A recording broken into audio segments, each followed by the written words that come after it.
केंद्रीय चुनाव समिति की बैठक में उठे सवाल तो जवाब देना हुआ मुश्किल। गहलोत मानेसर गिनाते रहे और आलाकमान 25 सितंबर, फिर अटक गई कांग्रेस की पहली सूची। मुख्यमंत्री अशोक गहलोत के चहेतों को टिकट दिलवाने के प्रयासों को लगा बड़ा झटका। विधायकों के बचाने के प्रयास में मंत्रियों पर भी अटकी तलवार। कई घंटों की मशक्कत के बाद स्क्रीनिंग कमेटी ने पहली सूची केंद्रीय चुनाव समिति को भेजी, लेकिन यहां बिगड़ गया पूरा खेल। अब प्रियंका गांधी वाड्रा की रैली के बाद ही फैसला।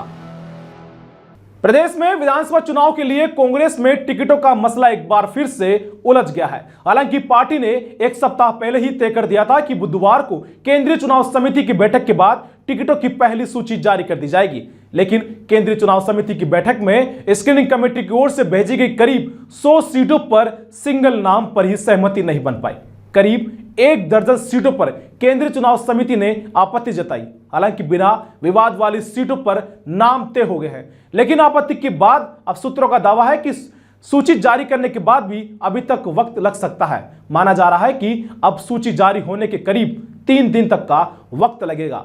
20 अक्टूबर को दौसा के सिकराय में प्रियंका गांधी की जनसभा है और अब सूची 20 अक्टूबर के बाद ही जारी हो सकती है। हालांकि मुख्यमंत्री अशोक गहलोत इन कोशिशों में है कि बिना विवाद वाली जिन नामों पर सहमति बनी है उनकी एक छोटी सूची जारी कर दी जाए, लेकिन उस पर अभी सहमति नहीं मिल पाई। प्रदेश के कई दिग्गज नेताओं के नाम हुए तय। पार्टी सूत्रों के अनुसार केंद्रीय चुनाव समिति की बैठक में मुख्यमंत्री अशोक गहलोत, प्रदेश अध्यक्ष गोविंद सिंह डोटासरा, सचिन पायलट, रघु शर्मा और हरीश चौधरी जैसे दिग्गज नेताओं के नाम तय कर दिए गए हैं। लेकिन मुख्यमंत्री अशोक गहलोत के करीबी नेताओं और मौजूदा विधायकों को टिकट देने के दबाव के बाद स्क्रीनिंग कमेटी ने पहली सूची में अधिकतर सिंगल नाम केंद्रीय चुनाव समिति को भेजे थे। उनमें न सिर्फ कांग्रेस के बल्कि सरकार को समर्थन दे रहे निर्दलीय विधायक और बीएसपी से कांग्रेस में शामिल हुए विधायक भी शामिल थे। स्क्रीनिंग कमेटी की 15 विधायकों की टिकट काटने की सिफारिश।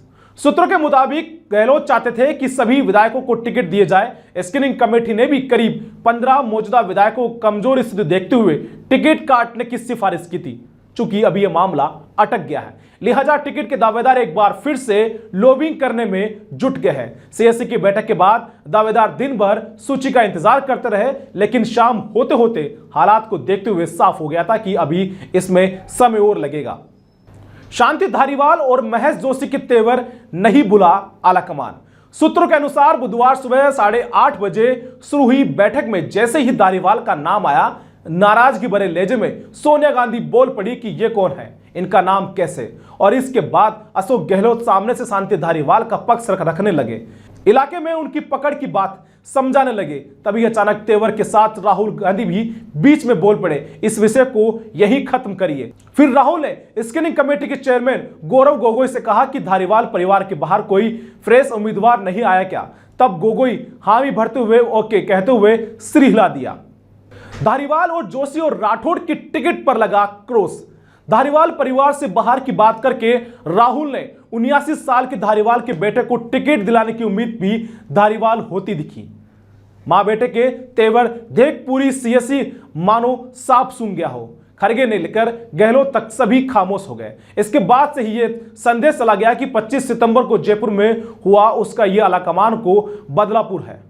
अब बहुत मुश्किल है कि धारीवाल, महेश जोशी और धर्मेंद्र राठौड़ अब कांग्रेस का टिकट पा सके। अब इन नेताओं के भविष्य को लेकर कयास लगाए जा रहे हैं कि इन्हें विधानसभा चुनाव के टिकट मिलेंगे या नहीं, क्योंकि बैठक में सोनिया गांधी और राहुल गांधी ने जिस तरह का तेवर दिखाया था उससे आशंका बढ़ गई है।